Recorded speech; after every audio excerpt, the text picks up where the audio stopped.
কিংবা দেখা যাচ্ছে শুরুর দিকে ব্যাটাররা ভালো করতে পারতেছে না, শেষ দিকে গিয়ে একটা বলা যেত। এটা আসলে কারণটা কি? আসলে আমরা যেটাই করছি সেটা এন্ড অফ দ্য ডে রেজাল্টের জন্য কাজে আসছে না। আপনার ব্যাটসম্যান ওপর থেকে করুক আর নিচ থেকে করুক, দিন শেষে জেতাটা ইম্পর্টেন্ট। তো আমাদের যে মিস্টেকগুলো হচ্ছে, মিস্টেক সবাই করে, সব টিমই করে, কিন্তু আমাদের মিস্টেকগুলো একটু বেশি ইফেক্ট করে যাচ্ছে রেজাল্টের ক্ষেত্রে।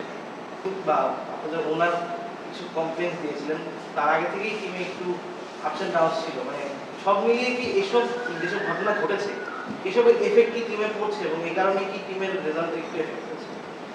অ্যাকচুয়ালি এটা বললে পরে এক্সকিউজ দেওয়া হয়ে যাবে। অ্যাজ এ প্রফেশনাল প্লেয়ার হিসেবে বাইরে যাই হোক, আমাদের মাঠে নিজেদেরকে ঠিক রাখাটা খুব ইম্পর্টেন্ট, রাইট প্রসেসে মেনটেন করাটা খুব ইম্পর্টেন্ট। আমি বলবো যে মাঠের বাইরে তো ডেফিনেটলি অনেক ঘটনা ঘটছে, অ্যাট দ্য সেম টাইম আমরা ভালো ক্রিকেট খেলছি না, টু বি অনেস্ট। আমাদের যদি বোলিং দেখেন, অনেক বেশি এক্সপেন্সিভ হয়ে যাচ্ছি, ব্যাটিংয়ে গেলে আর্লি অনেক উইকেট লুজ করে ফেলছি। টি-20 তো শর্টার ফরম্যাটের খেলা, এটা আপনি ছোটোখাটো মিস্টেক করলে পরে এটা অনেক বড় হয়ে যায় দিন শেষে রেজাল্টের ক্ষেত্রে। তো ব্লেমটা অবশ্যই আমাদের যারা আমরা মাঠে খেলছি তাদেরকেই নিতে হবে, মানে রেজাল্টের যেই ব্যাপারটা বললেন। হ্যাঁ, সাইড ফিট আছে। আমি জানি না আমি আশা বছর হয়েছে কিনা, ধরুন যে মানে ওদের তো এখন নতুন প্লেয়ার খেলেন, যিনি আপনাদের জন্য কি সারপ্রাইজ হয়েছে কিনা? কারণ ওদের প্লেয়ার কিন্তু আপনাদের অ্যানালাইসিস করা থাকে, আপনার প্ল্যান করা থাকে কিছু, তাকে নিয়ে হয়তো প্ল্যান করা ছিল না, এটা আপনি রাইট পয়েন্টেই কথা বলেছেন যে ওকে নিয়ে আমাদের আসলেই কোনো প্ল্যান ছিল না। ও যে খেলতে পারে এটা আমাদের কারোরই আইডিয়া ছিল না। আর ও আসলে খুব বেশি এই ক্রিকেট খেলেও নি যে ওর সম্পর্কে আমরা একটা ভিডিও ফুটেজ বের করব বা ওর উইক জন্য আমরা কথা বলবো। তো এটা আসলে আমাদের সারপ্রাইজিং ছিল। গুরবাজের সঙ্গে যে ঘটনাটা ঘটেছে, মানে এটার পরে গুরবাজ এখন কেমন ফিল করছে বা গুরবাজের পক্ষ থেকে কিছু জানানো হয়েছে কিনা? আমি শুধু এতটুকু বলতে পারি ও ডিস্টার্ব, কারণ ওদের একটা সারা ওয়ার্ল্ডে ক্রিকেট খেলে বেড়ায়, আইপিএল খেলে, ওদের একটা হিউজ রেপুটেশন আছে। তো এটাকে ও আসলে খুব সিরিয়াসলি নিয়েছে এবং ও খুব ডিস্টার্ব হয়ে আছে। এখন দেখেন, ওর ডিস্টার্বিংয়ের কারণে আমার টিমও তো ইফেক্ট করছে। ও মেন্টালি যদি ভালো না থাকে, আলটিমেটলি আমার ঢাকা টিম সাফার করবে। এখন আমরা আসলে ওকে মেন্টাল সাপোর্টটা দিতে পারি বা আমরা ওকে বোঝাতে পারি, কিন্তু ও এটাকে কিভাবে নিবে বা কিভাবে ও জিনিসটাকে নেগেটিভ থেকে আবার পজিটিভিটিতে ফিরবে, এটা আসলে ওর ব্যক্তিগত বিষয়। এই ধরনের একটা আলোচনা হয়েছিল। ও আসলে আবার মানে ওদের ক্রিকেট বোর্ড থেকেও মনে হয় ওদের একটা সিগন্যাল ছিল, কোনো একটা গাইডলাইন ছিল, তো ওটা ফলো করছিল আর কি। পরে এন্ড অফ দ্য ডে আমি যতটুকু জানি সমাধান হয়েছে মনে হয় ওই ব্যাপারটা।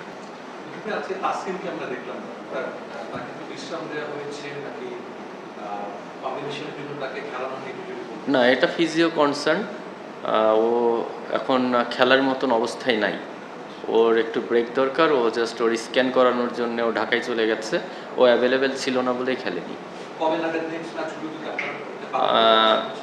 আসলে এটা যদিও ফিজিও বলতে পারবে, তারপরে আমি যতটুকু আনঅফিসিয়ালি জানি সেটা হচ্ছে ও ঢাকা পর্ব থেকে আবার খেলার সম্ভাবনা আছে যদি খারাপ কিছু না হয়। ওর নিতে খুব ডিস্টার্ব করতেছিল।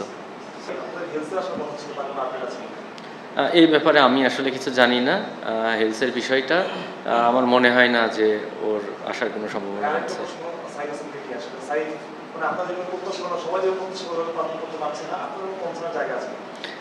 দেখেন, আমরা তো ওকে ফর্মে ফেরানোর জন্য সব রকম চেষ্টাই করছি। ওকে আমরা একটা ম্যাচ ব্রেক দিয়ে ওর মেন্টাল হেলথ ঠিক করে আনার জন্য চেষ্টা করেছি, তারপরে আবার ম্যাচে ফিরেছে। এখন আসলে পারফর্ম তো আসলে বলে কেউ করতে পারবে না, বাট ও যে চেষ্টা করছে না তা না, ও সর্বোচ্চ চেষ্টা করছে। সামনে ওয়ার্ল্ড কাপ, ডেফিনেটলি ওর এখান থেকে ভালো খেলে কনফিডেন্সটা নিয়ে ওয়ার্ল্ড কাপে গেলে ওর জন্য অনেক ভালো হবে, দেশের জন্য অনেক ভালো হবে। এখন আমরা শুধু সাপোর্ট করতে পারি, বাট রান তো ওকেই করতে হবে। ভাই অন্যান্য টিমে যেমন দেখা যাচ্ছে ফরেন প্লেয়াররা যে প্লেয়াররা ওরকম আপনারা আসলে ওদের কাছ থেকে পারফরমেন্স পাচ্ছেন, তো এটা কি আসলে অন অ্যান্ড অফ দ্য মানে অফ ফিল্ড পারফরমেন্সের মধ্যে না অফ দ্য ফিল্ডের কোনো ইস্যু আছে? না, ডেফিনেটলি আপনার ফরেনার যখন একটা টিমে আনে ওর ওপরে এক্সপেকটেশন অনেক বেশি থাকে। ওরা গেম চেঞ্জার হয়। আপনি দেখবেন যে অন্যান্য টিমের যে বিদেশিরা খেলছে ওরা কিন্তু ম্যাচ উইনিং নক খেলছে, বাট আমাদের দিক থেকে আসলে এটা মিসিং আছে।